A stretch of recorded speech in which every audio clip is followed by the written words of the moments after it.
A continuación vamos a conversar acerca de algunos aspectos fundamentales de la seguridad informática en el ámbito corporativo. Las empresas deberían preocuparse por el diseño y en lo posible la implementación de una estrategia de seguridad que le permita lograr preservar las características fundamentales de la información, como lo es la disponibilidad, la confidencialidad y la integridad de los datos, ya que es un activo considerado valioso y muy importante dentro de las organizaciones. De acuerdo a las políticas corporativas y el presupuesto, pues debería ser como tal la elección de los diferentes mecanismos que les permitan como tal lograr estos objetivos de seguridad. Entre estos mecanismos podemos mencionar, por ejemplo, la evaluación del nivel de protección, la administración de los riesgos y gestión del riesgo, la administración de la identidad, es decir, las diferentes maneras en cómo se gestionan los accesos a las diferentes personas o usuarios interesados a los recursos de la compañía. La protección de todos los elementos de la infraestructura de telecomunicaciones y los recursos informáticos a nivel de software, como los aplicativos web, por ejemplo. Y la configuración de todo lo que tiene que ver con la seguridad de la red como tal. Como metodologías de evaluación de seguridad podemos mencionar, por ejemplo, la evaluación de los activos informáticos, que consiste en conocer qué se tiene dentro de la empresa, o sea, qué equipos están conectados a la red, qué equipos están conectados de pronto por cable, por Wi-Fi, estos equipos qué sistema operativo tienen, qué servicios de red están activos, las configuraciones de todos los elementos, y de esta manera pues conocer las posibles vulnerabilidades a las cuales puedan estar expuestos. Validar el tema del cifrado de contraseñas, conocer cómo los usuarios están accediendo a nuestro sistema, si se están cumpliendo las políticas, y ajustar en caso de ser necesario estas políticas de complejidad de contraseñas, y hacer la respectiva educación como tal en cuanto a este tema. Hacer el análisis y el registro de los sistemas de monitoreo que se puedan tener implementados en la compañía en caso de tenerlos, ya que esto nos va a poder permitir dar o tener un vistazo general de lo que está sucediendo con nuestra infraestructura.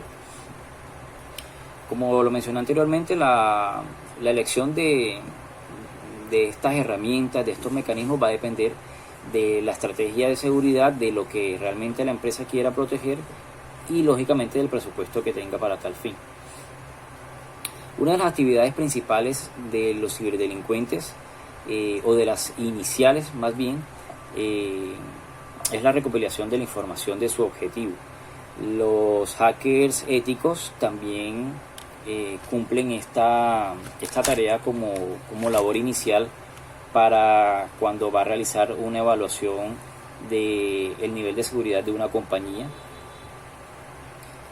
lo que se llama, por ejemplo, prueba de penetración.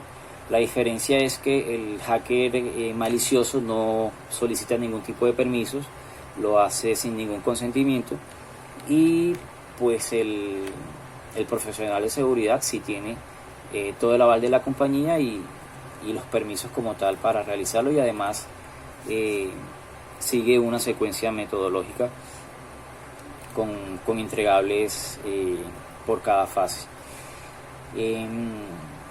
Esta recopilación de la información puede realizarse a través de distintas maneras. El material de estudio pues nos menciona tres fundamentales, que son a través de las fuentes abiertas, que consiste simplemente en la identificación de información que se encuentra disponible de manera pública y a la cual podemos acceder sin ningún tipo de sanción, sin evadir ninguna ley. Ya, por ejemplo, búsquedas en algún motor como Google, por ejemplo, colocar el nombre de la empresa y mirar de ahí en adelante todo lo que se pueda conseguir a través de un nombre, por poner un ejemplo, o una imagen.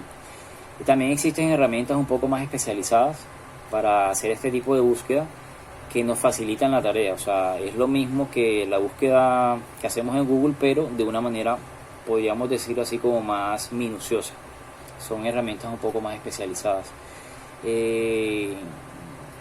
Después seguimos a las obtención de información basada en la red, que ya es una información más específica como tal de las infraestructuras. Para esto se pueden utilizar herramientas un poco más técnicas. Quizá debemos tener un poquito más de conocimiento de lo que estamos buscando. O sea, no es de pronto una búsqueda tan fácil como colocar un simple nombre, sino que ya la persona busca datos más específicos, como por ejemplo direcciones IP, para conocer qué hay detrás, por ejemplo, de ese sitio web, de ese servidor, qué sistema operativo está corriendo debajo, si logra de pronto ingresar o conocer, más que ingresar, conocer qué sistema está, qué base de datos, qué tipo de servidores, los servicios de red que se encuentran de pronto allí disponibles, los puertos que están abiertos, por decirlo de alguna forma, y más información ya inherente a la infraestructura como tal. Otra forma de hacer esta búsqueda es a través de técnicas, por ejemplo, de ingeniería social, que consiste más que todo, dicho en otras palabras, de hackear personas, es decir, de la persuasión, de la habilidad de persuasión de este delincuente o del profesional de la seguridad, para obtener de alguna u otra forma, a través de engaños, información que le pueda ser útil en su investigación. De igual forma, a través de redes sociales, haciendo una búsqueda en redes sociales de acuerdo a, digamos, los niveles de seguridad o inseguridad que tengan las compañías o las personas, se puede hacer un perfilamiento más o menos de qué hace la persona, la empresa, cuáles son sus gustos, los lugares a los cuales visita, y esto pues puede ser una fuente importante de perfilamiento para poder determinar una posible víctima, como por donde de pronto se puede atacar. Bueno, existe una metodología para la obtención de información que puede ser utilizada, más que todo mencionarlo para el nivel profesional, de los profesionales de seguridad. El footprint, digamos, en una metodología de prueba de penetración, puede seguir estos pasos, que vendría siendo la recopilación de la información, reconocimiento de las direcciones IP disponibles, después de eso identificación de los posibles hosts, de los posibles equipos que se encuentren en la red, descubrimiento de puntos de acceso o puertos abiertos, la detección de los sistemas operativos, como lo mencioné anteriormente, servicios y finalmente un mapeo como tal. Ya pues cuando se logra tener toda esta información, el profesional puede determinar cómo está organizado a nivel de red nuestra compañía. Bueno, otra actividad importantísima que deben ejecutar las empresas es la administración y análisis del riesgo, ya que siempre va a haber riesgos. Las empresas están expuestas a toda clase de riesgos y deben tener metodologías que les permitan determinar cuáles pueden mitigar, cuáles pueden de pronto aceptar y cuáles pueden transferir, por poner un ejemplo. ¿Cómo pueden realizar ellos esta gestión de riesgo? Pueden, por ejemplo, hacer la caracterización de los equipos y la infraestructura, como se mencionó anteriormente, saber qué es lo que se tiene, evaluación de las posibles amenazas a las cuales se exponen, el análisis de las vulnerabilidades, es decir, se encontraron tales vulnerabilidades, vamos a investigar que puede causar la materialización o el abuso de esas vulnerabilidades dentro de nuestra compañía. Analizar el impacto de que se presente o se materialicen esas amenazas, cómo le impacta a la compañía, y la determinación del riesgo, o sea, el factor de riesgo y el peligro como tal que puede significar para la empresa. Los métodos adecuados de mitigación del riesgo consiste, por ejemplo, en las siguientes actividades: priorizar las acciones, o sea, reconocer qué se hizo mal, identificar los controles, las acciones que se van a realizar para mitigar los riesgos encontrados, analizar el costo-beneficio, es decir, hacer una inversión efectiva de recursos para poder lograr mitigar estos riesgos, seleccionar las medidas para mitigarlos, los controles a implementar, asignar responsabilidades claras, los roles, quién se hace cargo de gestionar tal cosa, tal riesgo, y el montaje de los controles seleccionados. Siempre dentro de lo posible, si la empresa está en la capacidad, es bueno realizar una auditoría que consiste pues en la evaluación de la efectividad de la mitigación de estos riesgos con los controles implementados. Bueno, hablando del control de acceso, es una actividad que le permite a la empresa prevenir que personas extrañas o ajenas a la organización ingresen de manera no autorizada a los recursos de la misma. Podemos hablar de distintos tipos de control de acceso, como lo es, por ejemplo, el acceso obligatorio, que consiste en que una autoridad central es quien determina quién tiene acceso a la información o a los recursos. El control de acceso discrecional, en el cual establece que un propietario, en este caso no una oficina, sino un propietario, pues podríamos decir una persona, es quien determina quién puede acceder a los recursos que él administra. Y el acceso basado en roles, que determina, de acuerdo al rol dentro de la compañía, a qué acceso puedes tener permisos. Por ejemplo, el presidente puede acceder a toda la información, el secretario solamente puede ingresar a revisar ciertos datos, a ingresar a ciertas aplicaciones, etc. Bueno, ¿en qué consiste la autenticación de los usuarios? Es la verificación de las identidades de las personas que quieren acceder a los recursos. Generalmente el proceso de autenticación se da de la siguiente forma. El sistema identifica al usuario, el sistema o servidor identifica al usuario, obtiene la información de autenticación, es decir, el dato secreto que el usuario ingresa, transmite la información a través de un canal seguro, valida los datos de acuerdo a la referencia, o sea, lo que conserve en su base de datos como tal, y luego pues como tal brinda el acceso. Los ataques cibernéticos se pueden dar en cualquiera de estas fases. Debido a que las aplicaciones web son un recurso que las empresas suelen publicar en internet, es necesario que se protejan adecuadamente, ya sean que estén alojadas en infraestructura propia de la compañía o a través de la nube, ya que pues una vulnerabilidad o la materialización de un ataque puede ocasionar que toda la infraestructura de la empresa quede expuesta. Existen diferentes mecanismos para proteger como tal las aplicaciones.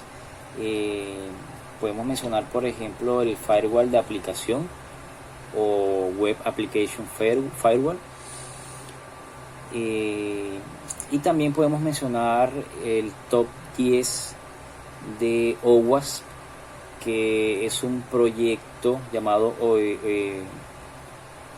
Open Web Application Security Project, el cual básicamente realiza un estudio de las 10 vulnerabilidades más presentadas, por decirlo de alguna manera, en el tema de desarrollo de aplicaciones web, y sirve como guía para que las empresas o los desarrolladores de software logren